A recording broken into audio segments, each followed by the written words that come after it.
Okay. So first of all, we've got to look at what is in an original oratory. So basically, an original oratory is a 10-minute speech that has to be memorized. It is a persuasive speech, so you'll have to use all of the rhetorical devices that you know, as well as have a call to action. And that is, you're trying to convince the judge to do something. And so you have to have an overall goal in mind for your original oratory. Okay, how do you choose your topic for original oratory? Clearly, your topic should be something you care about, because you'll be giving the speech hundreds of times throughout the year and you don't want to get tired of it.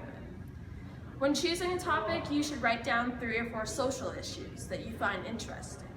It should be something original and creative. Everyone will move towards gun control or abortion, so try to choose something creative or in between. And finally, talk through your topics with someone you know. They can help you choose which one is best for the competition field or which one is best for you.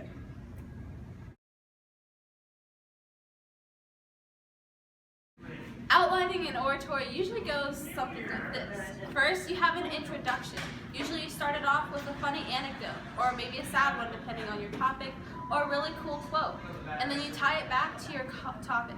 I usually offer my first call to action within the introduction, or right before I get into the body paragraphs of the speech.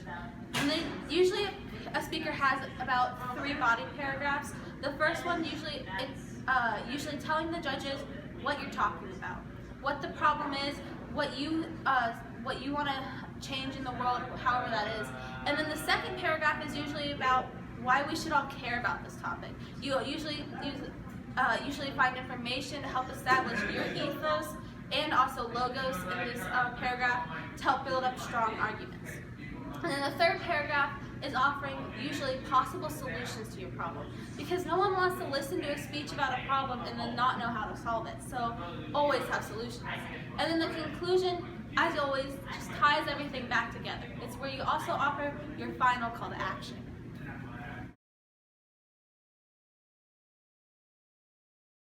So hopefully you'll want to make your oratory even better and competition ready, able to beat other people's in a round.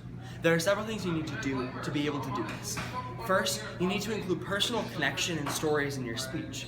There's a category on the judge ballot for sincerity, and the more that you share yourself in your speech, the more compelling it will be to the judge. Second, the best oratories have some sort of unifying theme that unites the topic and keeps people interested until the end. For example, if you were giving a speech on the value of literature, one of your themes might be calling each section of your speech a different chapter, chapter 1, 2, or 3. Next, memorize. You can't get first in the round if you don't have your whole speech memorized. And remember basics of good speaking, like eye contact, hand gestures, and using the way you move around the room as an organizational strategy. And finally, once you've got the basic oratory down and doing these things, you can experiment with new formats and new ideas, like maybe dancing in your speech. Now presenting Oratory State Champion and terrible dancer, Ben Reed. 1, 2, 3, 1, 2, 3, 1, 2. And those who were seen dancing were thought to be insane by those who could not hear the music. Friedrich Nietzsche.